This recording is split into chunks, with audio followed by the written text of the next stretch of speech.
Olá pessoal, sejam muito bem-vindos a mais um vídeo da Universidade da Química e hoje nós temos o segundo vídeo do quadro Química à Nossa Volta. O objetivo desse quadro não é ser uma aula de Química, mas é mostrar para vocês, inclusive para você que não gosta tanto de Química, como a Química está presente no nosso dia a dia e que com inúmeras substâncias simples, substâncias cotidianas nossas, a gente consegue aprender bastante Química. O tema do vídeo de hoje é o delicioso chocolate, aproveitando o período da Páscoa.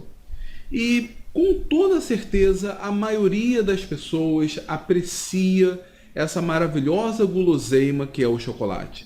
Se eu estiver fazendo essa palestra, por exemplo, em um auditório e perguntar à plateia quem gosta de chocolate, eles vão me achar um idiota, porque a maioria das pessoas gosta de chocolate, seja ele na forma de caldas, seja ele na forma de barras, seja ele na forma de ovos de chocolate. É bem mais fácil perguntar quem não gosta de chocolate. Aí um ou outro, se tiver, vai dizer que não gosta. Na verdade, são raras as pessoas que não gostam de chocolate, mas eu conheço até que bastante que não gostam. Mas o que é o chocolate? Qual é a química por trás do chocolate? Mas o que é o chocolate do ponto de vista químico? Vocês podem ter certeza que a química por trás do chocolate é extremamente interessante. E se você não gosta de química, eu peço para que assista o vídeo até o final. Você vai se surpreender como é interessante a química do chocolate. Primeiro, a gente pode imaginar o chocolate como sendo um poema. Um poema extremamente harmonioso com mais de 400 versos. Na verdade, o número de substâncias químicas presentes no chocolate passa de 400. É uma mistura muito complexa. Ao longo do vídeo nós vamos chamar a atenção de algumas que são as principais. Só que o entendimento completo do chocolate é impossível. Mas uma coisa é certa, mais de 400 substâncias químicas harmoniosamente misturadas para causar uma das melhores sensações no nosso cérebro, que é quando a gente come o chocolate, aprecia o gosto do chocolate. O cinema explorou muito bem o nosso desejo pelo chocolate. Nós temos vários filmes falando sobre ele, por exemplo, o filme Chocolate, eu acho que é um dos poucos filmes onde o Johnny Depp é um galã e não faz um papel de um personagem um pouco esquisito. Nós temos outros filmes falando sobre o chocolate, para citar mais alguns exemplos. Nós temos Água para Chocolate ou Leite Chocolate. Aqui no Brasil, algumas novelas também exploraram o chocolate, ou não apenas o chocolate, mas o precursor, o cacau. Quem tem aí em torno de 30 anos deve se lembrar de uma novela no começo dos anos 90 chamada Renascer. Essa novela, dentre outras coisas, passava sempre essa cena dos trabalhadores na fazenda amassando o cacau com os pés. Na época até se falava, você está comendo chocolate, que nojo.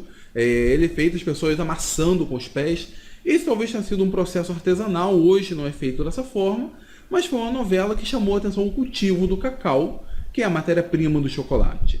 Agora, outra novela que falava sobre chocolate propriamente dito era Chocolate com Pimenta, e já era um romance meio com um toque de comédia, bem cômico, um pouco dramático, enfim. Era uma novelinha típica de novela das 6 que foi bem bacana, onde girava em torno de uma fábrica de chocolate, onde empregava a população de uma cidade.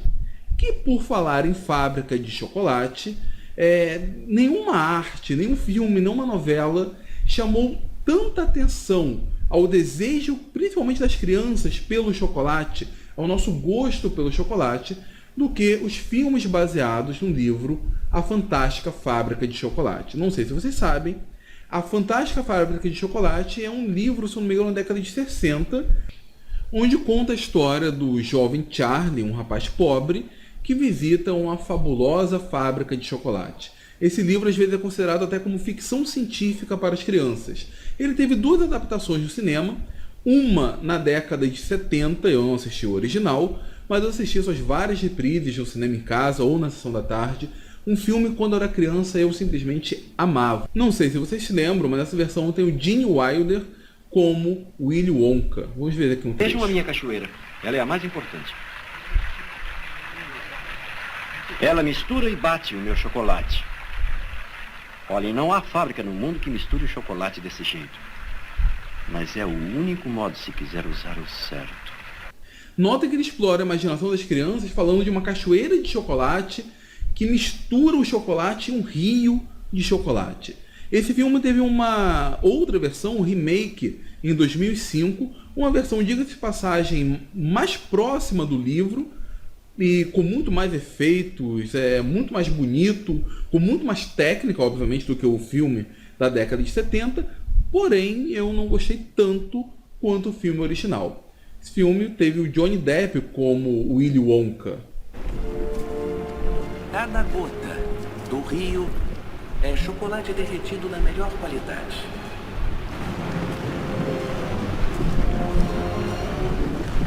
A cachoeira é o mais importante. Ela mistura o chocolate com perfeição. Essa daqui é a mesma cena anterior, só que com efeitos de agora, dos anos 2000. E uma observação bem pessoal, dentre os dois personagens que fizeram o Willy Wonka, como disse, eu prefiro muito mais o da década de 70, prefiro muito mais o Gene Wilder para esse papel do que o Johnny Depp, embora eu seja fã do Johnny Depp. Então, esse filme, na verdade, esses conjuntos de filmes e de livros, eles exploram o nosso desejo por esse produto, por essa guloseima, que realmente é muito, muito, muito boa. Só que o chocolate, ele não é um privilégio dos tempos modernos. Na verdade, o chocolate existe há séculos. Há registros de que a cultura olmeca, que é uma cultura pré-colombiana que viveu aqui na Mesoamérica, na região ali da América Central, elas já produziam uma espécie de chocolate rudimentar. Só para vocês terem uma ideia da escala de tempo, a cultura olmeca foi a que deu origem a culturas como a maia, a inca e a asteca. E por falar nisso, os maias conheciam muito bem o chocolate. Não o chocolate como nós conhecemos hoje, mas uma forma rudimentar do chocolate. Tanto é que quando os espanhóis vieram para a América Central, destroçaram a América, colonizaram à força, eles levaram o chocolate para ser comercializado na Europa, para ser uma espécie de concorrente do café e do chá, mas não deu certo. Não deu certo porque era extremamente amargo. E a gente vai falar disso um pouco mais à frente. Mas da onde vinha esse chocolate? Como que a cultura olmeca produziu o chocolate? Como que os maias produziam o chocolate? Eles produziam o chocolate como ele é produzido hoje. Eles extraíam, formavam esse chocolate a partir do cacau. Para quem não conhece, o cacau é uma árvore típica aqui da América Central, América do Sul. Aqui no Brasil nós temos bastante cacau. O fruto tem esse formato, o formato de uma vagem. Dentro dele nós temos várias sementes, que é a semente do cacau. Elas têm um aspecto embranquiçado devido à gordura que reveste essas sementes. A árvore do cacau, ela tem como nome científico Theobroma cacau. Esse nome do seu gênero, Theobroma, significa comida dos deuses. E mais à frente a gente vai entender por que é chamado comida dos deuses. Mas já adianto, não é por causa do seu gosto. O cacau puro, o cacau in natura, é extremamente amargo. Quem já comeu cacau não viu nenhuma relação entre ele e o delicioso chocolate. Tem uma diferença muito grande para que o cacau se transforme no chocolate. E é exatamente a química que vai transformar o amargo cacau no delicioso chocolate. O primeiro processo disso é a fermentação. Na fermentação, os frutos do cacau são recolhidos, colocados juntos, acondicionados em um determinado local, e espera-se ali um amadurecimento forçado. Durante esse processo, existem ali algumas reações químicas. A principal delas é a formação de ésteres. Os ésteres, que você já deve ter visto lá no ensino médio, é um grupo que apresenta, na verdade, é um conjunto de substâncias que apresentam esse grupo. Um carbono com uma ligação dupla ao oxigênio, e esse mesmo carbono ligado a outro oxigênio. Esse segundo oxigênio, por sua vez, vai estar ligado a um outro carbono. Esse daqui, então, é o chamado grupo funcional do éster. Essas moléculas são formadas ao longo da fermentação devido à reação entre alguns ácidos presentes no cacau e alguns álcools também presentes na semente do cacau. Então aqui nós temos um álcool que é caracterizado por esse grupo hidroxila. Ele vai reagir com esses ácidos, que nós chamamos de ácidos carboxílicos. ele tem como grupo funcional C+O ligado a OH, e percebam que essas partes em vermelho vão se juntar para formar o grupo éster. Os próprios ácidos são formados pela oxidação de alguns álcools presentes no cacau. Só que nota, o cacau não é uma substância alcoólica no sentido de você ficar inebriado. Não, ele tem alguns álcools ali numa concentração baixa que podem ser oxidados a ácidos e que podem reagir entre si para formar ésteres. Esse processo de fermentação a gente faz, por exemplo, com a banana ou com vários outros frutos para o seu amadurecimento. E a principal característica é que durante a fermentação novas substâncias são formadas. E o fruto fermentado ele tem um gosto e um aroma bem diferente do fruto fresco. A banana, por exemplo, após ser guardada um tempo, ela muda a coloração da casca, fica mais macia e com o tempo o aroma fica muito mais intenso.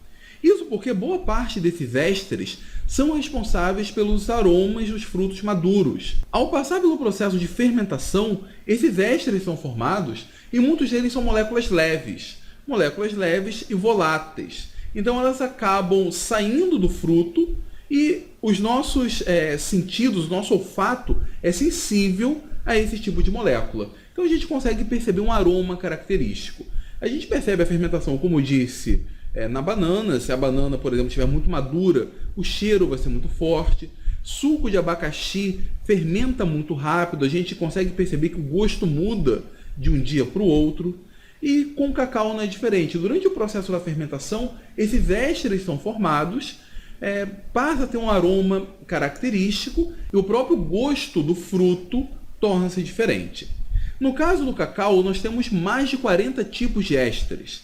Então, essa é uma substância, um conjunto de substância muito importante para o cacau. E além disso, a quantidade de ésteres, o tipo de ésteres, está intimamente relacionado com o tipo da fermentação, com o solo onde foi cultivado a árvore de cacau, com o tipo do cacau.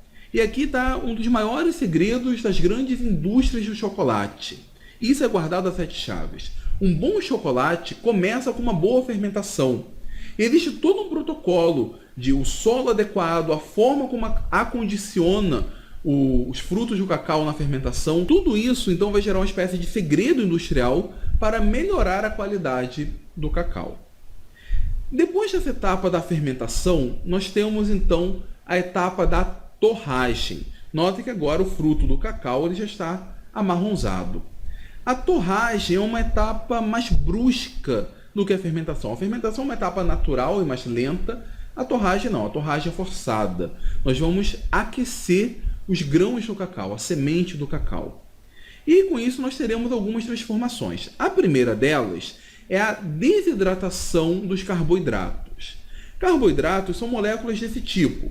Elas têm vários grupos, oxigênio e hidrogênio, então vários grupos de hidroxila, além de uma estrutura de carbono. Essa daqui é a estrutura da glicose, o principal carboidrato que nós temos. Mas o açúcar comum, a sacarose, também é um carboidrato. Durante o processo da torragem, esses carboidratos são desidratados. Esses grupos OH, eles capturam o hidrogênio do vizinho e formam água.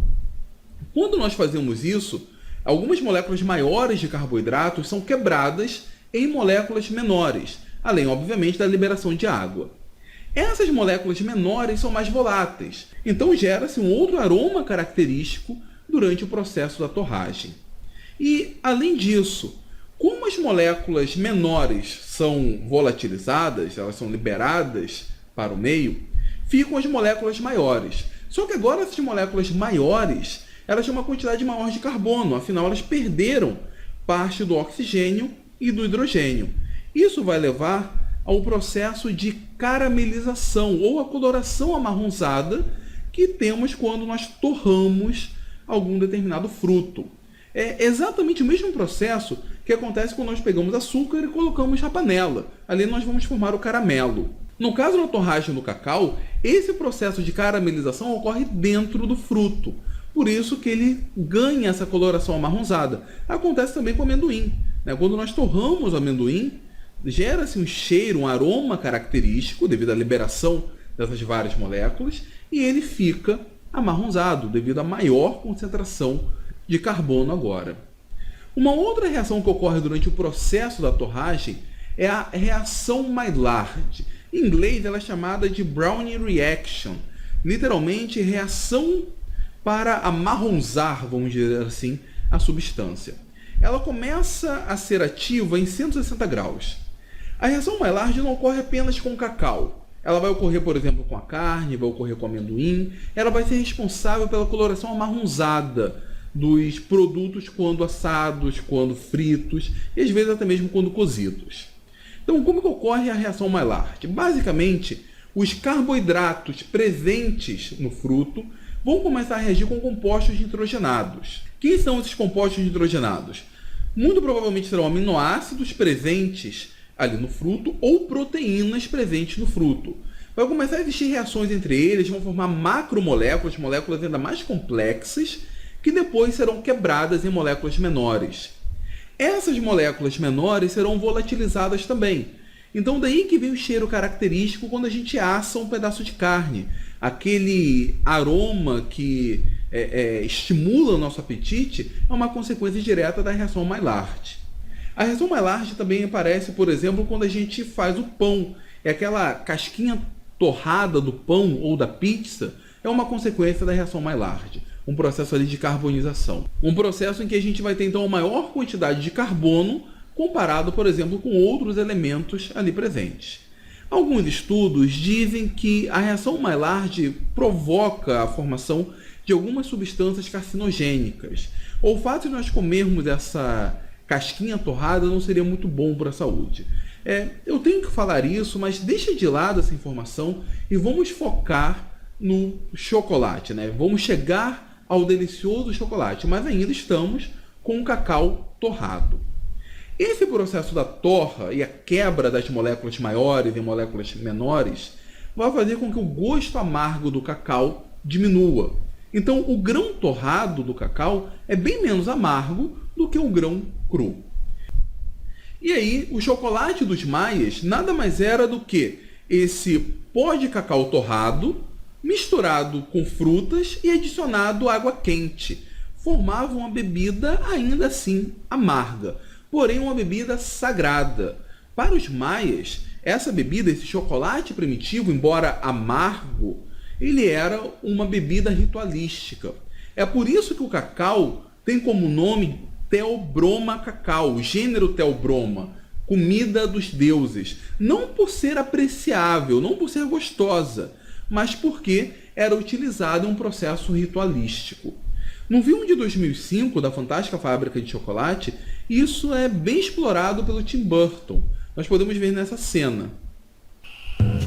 Um Oompa-Loompa tinha sorte se achasse 3, 4 cacaus por ano. Chegavam a endeusá-lo. Eles só pensavam em cacau.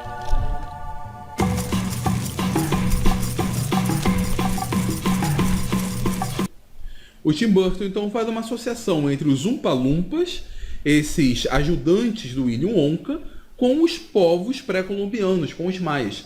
Principalmente os Oompa-Loompas novos, né? Os antigos eu não lembro se tinha essa relação. Então nós temos que o chocolate maia é uma bebida muito amarga, por isso que ele não fez sucesso na Europa. Mesmo adicionando açúcar, e aí o açúcar já era bem produzido, a bebida continuava ruim, porque o teor de gordura era muito elevado. E nesse ponto, a maior modificação na estrutura, na formação do chocolate, deu-se no século XIX, graças ao trabalho das indústrias Van Houten. Aqui nós temos o Johannes Van Houten, o holandês criador da sua fábrica de chocolate. E o chocolate Van Houten, que a gente pode observar aqui alguns prospectos de publicidade. E aí a grande contribuição do Van Houten para a produção do bom chocolate foi utilizar prensas no fruto do cacau. Essas prensas conseguiam expulsar a gordura presente no cacau. Então nós tínhamos a manteiga de cacau, que é a gordura de cacau, mas um pó escuro, sólido, que seria o pó do cacau propriamente dito. Tem que ficar claro que o pó do cacau ainda tem bastante gordura de cacau, só que a maioria dessa gordura foi expulsa. Isso fez, portanto, que o chocolate ficasse mais leve. o gosto associado à gordura foi drasticamente reduzido, então fez um chocolate de uma qualidade melhor, mas ainda assim ainda não estava bom.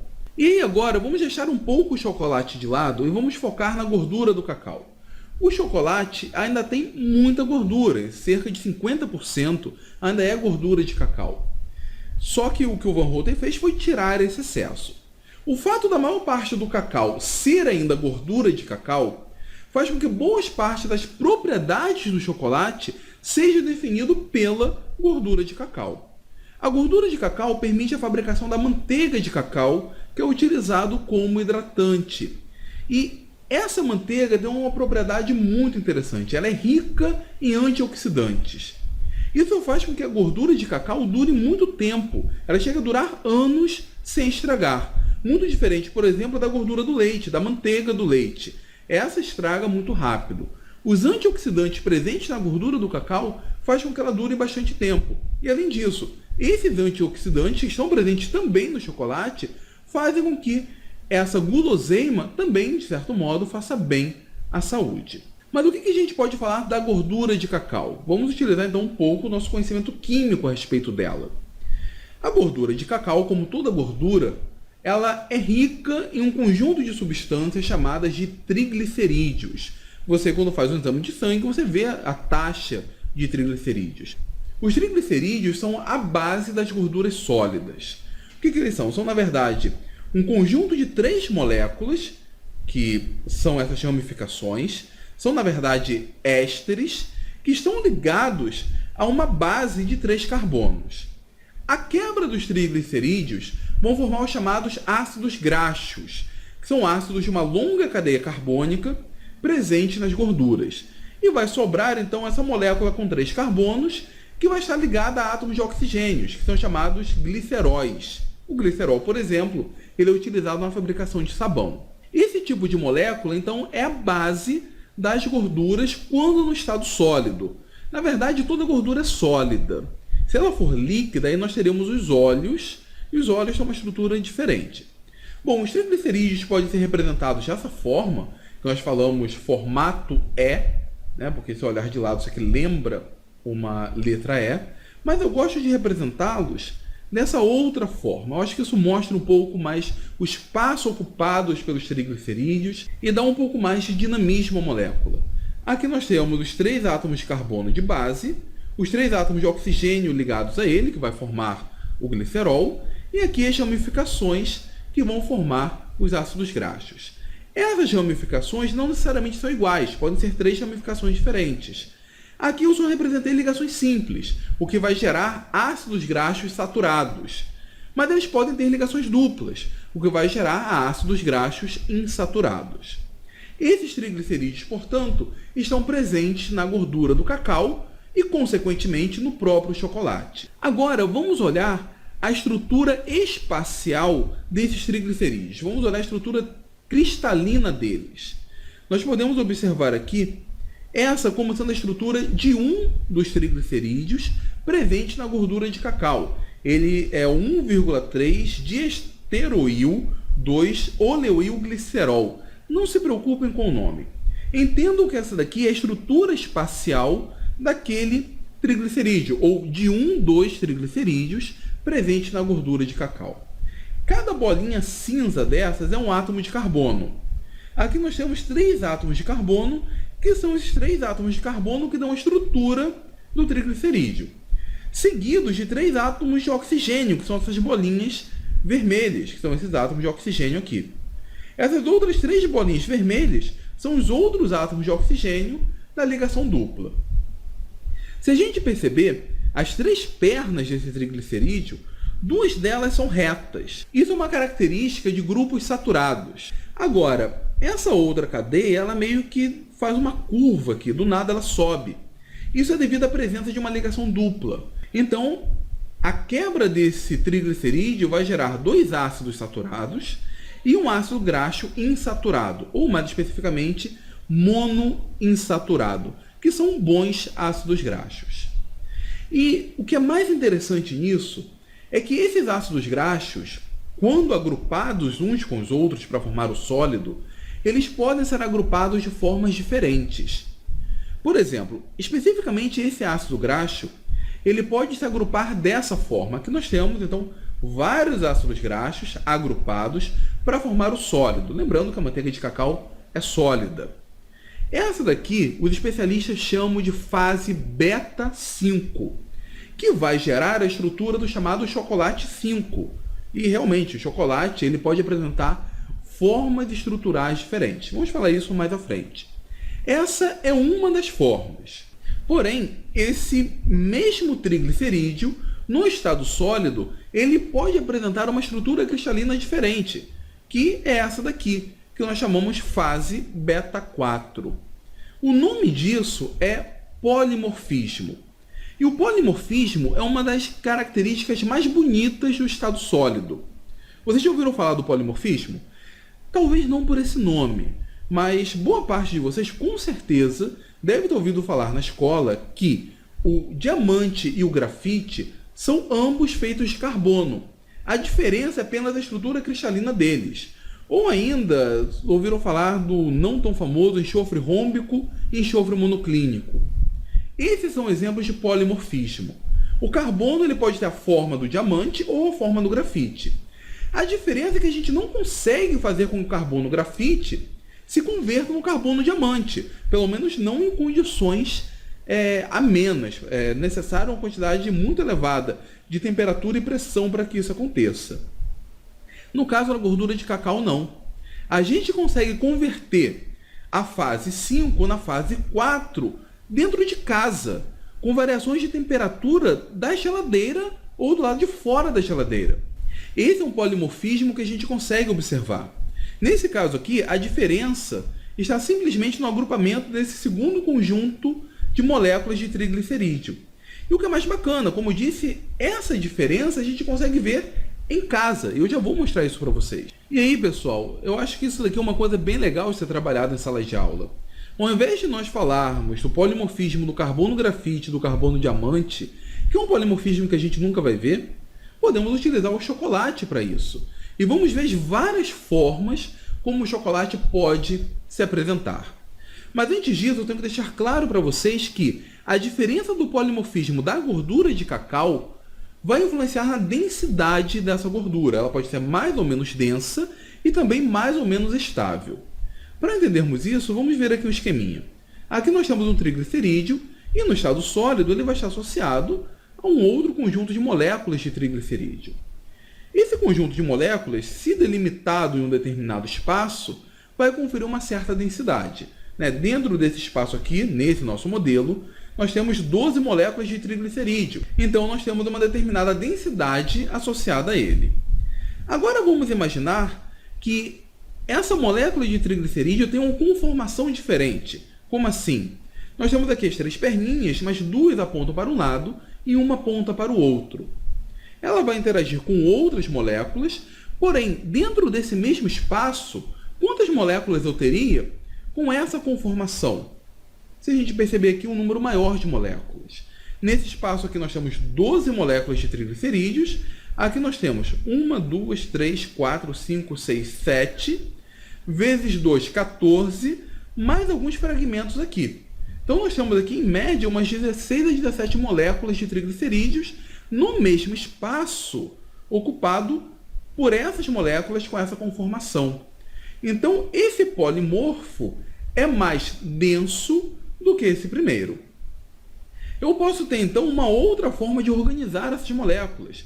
Se eu conseguir colocá-las de forma muito mais próximas umas das outras, agrupá-las, compactá-las de uma forma maior, eu tenho muito mais moléculas envolvidas e a densidade aumenta. E isso acontece com a gordura de cacau e, consequentemente, com o chocolate. Dependendo da temperatura ou como o chocolate é produzido, ele pode ser mais ou menos denso. E aí, pessoal, só para a gente ter uma ideia, essa diferença entre o polimorfismo presente na manteiga de cacau e, consequentemente, no chocolate, vai levar à formação de 6 tipos de chocolate. Aqui nós temos algumas propriedades, especificamente o ponto de fusão dos 6 tipos de chocolate conhecidos. Lembre-se que a diferença de cada tipo nada mais é do que o arranjo cristalino, que é uma consequência direta do polimorfismo da manteiga de cacau. Esse conceito eu retirei desse site, o Compound Chem, que é um site muito bacana, porém a figura foi eu que fiz, é só o conceito que foi retirado de lá. Então aqui nós temos o chocolate 1, cujo ponto de fusão ele torna-se líquido, ele derrete em 17,3 graus Celsius. Isso significa que aqui no Brasil, se o chocolate estiver na forma 1, ele sempre vai ser líquido, à temperatura ambiente. Enquanto que o chocolate 5 e 6 são, se não estiver no verão, provavelmente sólidos. E aí, qual é a aplicabilidade desses chocolates? Quais são as características deles? O chocolate 1 e 2, eles são líquidos. Então, quando o chocolate tem essa forma, tem essa estrutura cristalina, ele vai ser utilizado na fabricação de caldas. Então, quando você for, por exemplo, lá na sorveteria e colocar uma calda de chocolate que é líquida à temperatura ambiente, você vai olhar que aquele então é um chocolate do tipo 1 ou 2. Provavelmente o tipo 2, porque ele é mais estável. Então, o chocolate 1 vai ser convertido no tipo 2. Os chocolates 3 e 4, a depender do dia, são os chocolates na forma sólida. E são os chocolates mais estáveis e mais comuns. Então o chocolate 1 vai ser convertido no 2, o 2 vai ser convertido no 3, o 3 no 4. O 4 é o mais denso dentre os apresentados e o mais estável. Nós temos vários chocolates no mercado que são chocolates do tipo 4. A qualidade deles não é boa. Eles são chocolates duros, foscos e não são crocantes. Sabe aquele chocolate que você coloca na boca e ele não faz o crack característico, o crack característico? Provavelmente vai ser um chocolate do tipo 4. E se ele tiver uma superfície fosca, uma superfície não tão bonita, te venderam um chocolate do tipo 4. E nós vamos ver também que o chocolate tipo 4 é muito fácil de ser feito. O chocolate ideal, aquele padrão bonito de chocolate, é o chocolate do tipo 5. Esse é um chocolate brilhante, ele é duro, ele é crocante e principalmente ele derrete na boca. É o mais fantástico dos chocolates, é o chocolate que o Willy Wonka produz, é o chocolate que a gente quer comprar. Ele é bonito, tem um aspecto desejável, ele é bem crocante e essa crocância vem quando a gente está quebrando o retículo cristalino dos triglicerídeos. Então toda vez que você mastigar um chocolate e ele fizer crack, você está quebrando as moléculas de triglicerídeos da manteiga de cacau. Mas a principal característica dele, ele derrete na boca. O chocolate, pessoal, ele tem que ser apreciado não sendo mastigado, mas esperando ser derretido na boca, porque ele é sólido à temperatura ambiente, mas na temperatura da boca ele derrete de uma forma bem lenta. E aí, nesse momento ocorre toda a mágica do chocolate. Quando a matriz da manteiga de cacau derrete, ela libera todas as moléculas voláteis que estavam aprisionadas dentro dela, que vão ativar as nossas papilas gustativas, que vão produzir impulsos dentro do nosso cérebro. O chocolate, ele na verdade é uma bebida sólida. Ele deve ser apreciado na sua forma derretida, porém derretida dentro da boca. Quando a gente faz chocolate quente, a temperatura ali é capaz de derreter a matriz do chocolate, a matriz da manteiga de cacau, e libera as substâncias voláteis ali na panela. Isso não vai provocar o mesmo prazer quando derretido na boca. E lembre-se também que o gosto está diretamente associado com o aroma. Quando a gente está com o nariz entupido, a gente perde o paladar.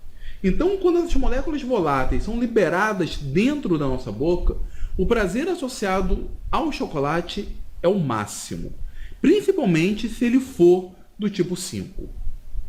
Agora, se a gente compra o chocolate, que por sorte pode ser do tipo 5, coloca na mochila, eu várias vezes fiz isso, passei nas lojas americanas, comprei uma barra de chocolate, coloquei na mochila, se for no verão, como é que a barra de chocolate vai chegar em casa? Derretido. O que eu vou fazer? Vou colocar na geladeira. Quando eu colocar na geladeira, esse chocolate que está líquido vai passar a ser sólido.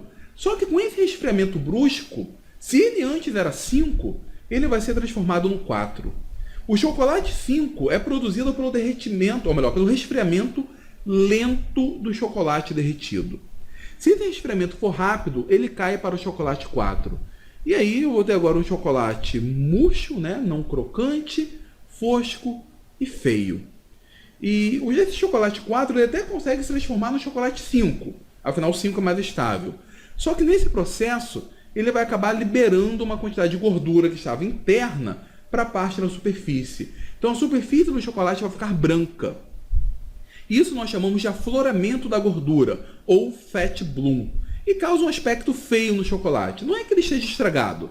Houve ali uma transformação entre a estrutura cristalina do chocolate 4 para a estrutura cristalina do chocolate 5. Mas eu só consigo fazer isso se houve esse processo de derretimento e resfriamento rápido posterior. Agora, se eu pego o bom chocolate 5 e deixo ele guardado muito tempo, ele vai ser convertido no chocolate 6. O chocolate 6, ele tem um ponto de fusão maior, ele é duro, ele é pouco crocante, então eu vou quebrar, porém ele não faz o crack característico e ele derrete muito lentamente na boca, né? Se você vai esperar que esse chocolate libere as suas substâncias na boca pelo seu derretimento, vai demorar muito tempo, você vai perder a paciência e vai acabar mastigando. Então, entendo que essas transformações de chocolate é uma consequência da química, é uma consequência de como os triglicerídeos se agrupam. Só para vocês terem uma ideia, aqui nós temos um exemplo do chocolate 5. Obviamente foi uma figura gerada por computador, ela é brilhante, ela é bonita, mas o chocolate 5 pode ser tão bonito quanto. Vocês já viram esse tipo de chocolate? Com essa coloração mais fosca, esses grânulos mais brancos? Então, isso aqui provavelmente ou foi o chocolate 5, que derreteu e foi resfriado para chocolate 4 e ocorreu o afloramento, ou isso daqui é o chocolate 6. Foi o chocolate 5 que foi guardado muito tempo e ocorreu o fenômeno, então, do fat bloom, do afloramento. Esse chocolate, portanto, vai ser duro. Há pouco tempo eu comprei uma barra de diamante negro e eu não sei se vocês vão conseguir perceber, mas olha como está o aspecto dele. Ele acabou já derretendo um pouco, mas se vocês perceberem, ele está branco. Ele não está tão diamante, não está branco, né? Mas está bem amarronzado. Não é tão diamante negro, é muito mais um diamante marrom.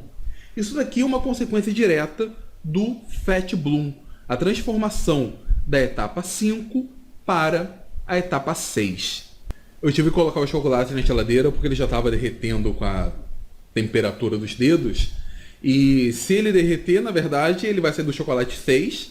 Quando ser resfriado de novo, ele vai voltar para o chocolate 4. Mas eu tenho percebido que boa parte dessas marcas populares, elas têm sido vendidas como chocolate 6. Há pouco tempo eu comprei uma caixa de bombom garoto, o serenata de amor estava todo embranquiçado. Isso era devido à formação do fat bloom, era chocolate 6. Então acho que o estoque está muito grande, não estão conseguindo vender e acaba ocorrendo então essa transformação do chocolate 5 em chocolate 6. Agora vocês sabem, se comprar um chocolate com esse aspecto, houve uma transformação de um polimorfo em outro polimorfo. Bom, já falei bastante nessa parte da estrutura da gordura de cacau, da manteiga de cacau. A gente pode avançar um pouco em como o chocolate ele foi transformado naquela coisa amarga, ruim, nessa coisa tão deliciosa que nós temos hoje. Nós vimos o primeiro passo importante que foi feito pelo Van Houten, que foi separar o excesso de gordura. Mas uma contribuição que avançou muito foi agora pegar essa gordura que foi separada e remisturar ao chocolate. Como assim? Isso foi feito pela indústria Fry & Sons, onde o seu criador, o Joseph Store Fry, ele teve uma ideia magnífica. Aqui nós temos alguns materiais de publicidade da Fry & Sons. Percebo que eles vendiam até chocolate com características homeopáticas. Bom, o que a Fry & Sons fez? Pegou a manteiga de cacau, que estava separada do chocolate, e resolveu remisturá-los. Só que remisturá-los com açúcar. Só que com uma grande característica. Ele não ia pegar toda a manteiga de cacau, remisturar de novo com o cacau em pó. Ele dosava a quantidade do cacau, dosava a quantidade da manteiga, dosava a quantidade de açúcar, a fim de gerar um chocolate com paladar apreciável. É como se ele estivesse refazendo o cacau, porém agora um cacau dos sonhos, um cacau do tipo que o Willy Wonka gostaria. um cacau doce, um cacau apreciável para o nosso paladar. O chocolate da Fry Sons dosava a quantidade adequada de cacau em pó, que vem do que sobra da semente de cacau ao ser extraído, o excesso de gordura de cacau, mais a gordura de cacau que foi extraída, mais um pouco de açúcar. E um outro grande avanço que foi feito na indústria do chocolate foi realizado pela Nestlé, a mesma Nestlé que nós temos aqui no Brasil, cujo criador foi o Henry Nestlé. Ele decidiu adicionar um pouco de leite no chocolate, e com isso ele fez o chocolate ao leite, que na minha opinião é o meu preferido. O que ele fez? Ele pegou leite em pó e adicionou na mistura da formação do chocolate. Então agora nós temos manteiga de cacau, nós temos o cacau em pó, nós temos açúcar e nós temos leite. Esse foi um avanço muito importante para as indústrias Nestlé, tanto na qualidade do chocolate, quanto no reaproveitamento do leite. O leite, no mercado financeiro, nós chamamos de commodity. E é uma commodity que tem um tempo de vida curto. Ou você pega o leite e vende na forma de leite, ou a partir dele você faz manteiga, que tem um tempo de vida curto. Porém, a manteiga de cacau tem ali os antioxidantes que preservam ela durante um bom tempo. Agora, o leite que estragaria rápido está misturado a uma matriz de manteiga de cacau que vai fazer com que ele dure por um bom tempo. O chocolate ao leite tem o seu paladar característico da região. Então, o chocolate ao leite da Holanda é diferente dos Estados Unidos, é diferente da Suíça, é diferente da Inglaterra. Mas a principal característica é que o leite é desidratado, é leite em pó que é adicionado. E esse leite ainda é ávido por água. Então, se a gente misturar, por exemplo, água ao chocolate em pó, parte do chocolate vai ser solúvel, porque o leite vai ter afinidade com a água. Porém, nesse processo, ele vai liberar parte da gordura. Então, a gente não vai ter ali uma substância homogênea. Os achocolatados, e o principal exemplo é o Nescau, ele não é completamente solúvel em água. Ele forma uma suspensão, tanto é que se a gente deixar parado, ele acaba separando a gordura da água. Na verdade, nós não adicionamos água, né? No Nescau nós adicionamos o leite, mas a água do leite se separa da gordura própria ali do chocolate. O que a gente faz é misturar e tentar beber tudo de uma vez. E aí, pessoal, para nós fazermos, por exemplo, que um chocolate ele seja mais solúvel em água, é o caso dos achocolatados, nós fazemos uma reação de saponificação, a mesma reação de formação de sabão. Então, o achocolatado, o Nescau, por exemplo, ele é uma espécie de sabão, porém um sabão apreciável pelo nosso paladar. Ele é um sal de um ácido graxo. Ainda tem ali boa parte de triglicerídeos, de gordura mesmo, mas parte dela foi convertida em sal de ácido graxo. E já que nós já falamos da estrutura do chocolate, como que ele é feito a partir do cacau, a gente pode entender um pouco a diferença entre os três tipos mais comuns de chocolate. O chocolate amargo, que não é amargo, o chocolate branco e o chocolate ao leite. O chocolate dito amargo, que é mais escuro, ele tem manteiga de cacau, pó da fruta, o pó do cacau, mais o açúcar. Essa manteiga de cacau mais o pó da fruta dá em torno de 70% da matriz ali do chocolate. Então o chocolate amargo tem em torno de 70% do conjunto de cacau, que a maior parte ainda é manteiga de cacau. É comum em lojas especializadas você comprar ali um chocolate 70%, 90%. Isso é porque a quantidade de açúcar é reduzida. O chocolate ao leite tem a mesma fórmula, mas nós adicionamos leite em pó. E aí os percentuais diminuem, faz com que o gosto fique mais suave, seja um chocolate mais doce e, na minha opinião, mais agradável.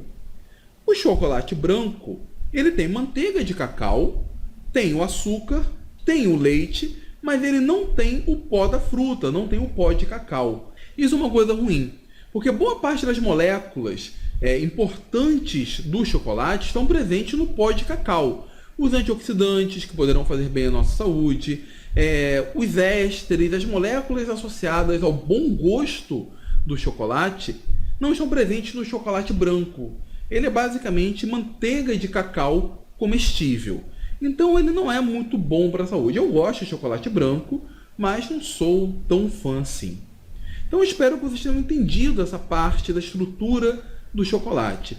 E lembre-se que a gente aprecia o chocolate deixando ele derreter na nossa boca. A não ser se for um chocolate do tipo 6. Aí ele não vai derreter mesmo, vai levar muito tempo. E no momento que o chocolate derrete, todo esse conjunto de moléculas são liberadas dentro da nossa boca.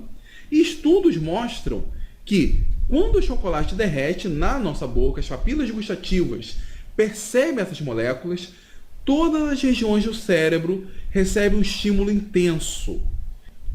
E aí, todo o período de duração desse estímulo é maior do que aqueles recebidos até mesmo durante um beijo. O chocolate é bom porque ele agrada ao nosso cérebro, ele estimula o nosso cérebro. Além de ser uma fonte de energia quase que imediata, devido à sua quantidade de gordura, ele estimula diretamente as regiões prazerosas do nosso cérebro. Dentre algumas moléculas que são liberadas, nós podemos citar a cafeína e a teobromina. A diferença entre as duas moléculas é a presença desse grupo CH3. A cafeína tem esse CH3, enquanto a teobromina não. A cafeína, ela estimula o nosso sistema nervoso, porém não pensem que comendo chocolate é o equivalente a tomar uma xícara de café. A cafeína presente no chocolate está numa quantidade muito baixa. A gente vai ter que comer uma caixa de chocolate para ter a quantidade de cafeína equivalente a 1 ou 2 xícaras de café. A teobromina tem uma estrutura bem interessante, porque o nome parece bromo e ela não possui o bromo na sua estrutura. Isso porque o bromo, esse nome aqui, de onde deriva o bromina, não tem nada a ver com o átomo de bromo. Lembra do nome científico da árvore de cacau? Theobroma cacau. E theobroma significava comida dos deuses. A teobromina é uma molécula própria da Theobroma cacau. Então esse bromo aqui está associado à comida.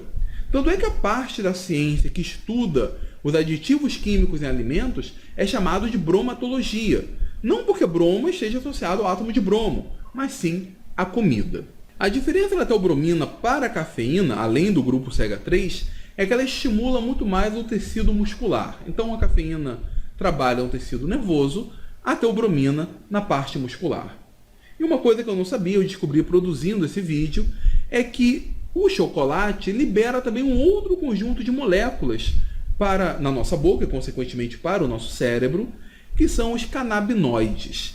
Para quem não conhece, os canabinoides são moléculas presentes na maconha. Eles estimulam receptores específicos que a maconha, por exemplo, estimula. Isso aqui é uma molécula presente na maconha, uma das principais, não necessariamente é essa que está presente no chocolate, mas eles liberam moléculas que ativam os receptores canabinoides do nosso cérebro.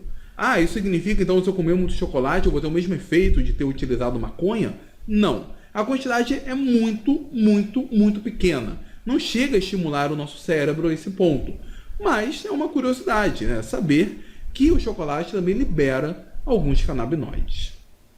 Então, pessoal, era isso que eu queria passar para vocês. Espero que vocês tenham percebido a quantidade de química por trás do chocolate. E se você for um professor, use esse conceito com seus alunos. Eu tenho certeza que eles vão gostar. Vão apreciar estudar triglicerídeos, polimorfismo, ésteres, moléculas aromáticas no sentido de produzir aroma. Tudo isso no contexto do delicioso chocolate. Para produzir esse vídeo, eu utilizei algumas referências bibliográficas. Algumas delas foram esses artigos. Caso vocês peguem a referência, vale muito a pena dar uma lida. Estão todos em inglês. Esse daqui é do Journal Chemical Education. Chocolate, um produto natural maravilhoso da química, ou algo parecido com isso. Esse daqui é de uma revista que eu não conhecia tanto, a Radiation Physics and Chemistry, que é Entendendo a Estrutura do Chocolate.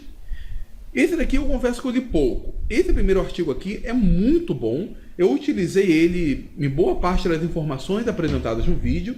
Eu até tenho aqui a versão impressa dele. Vale muito a pena a lida.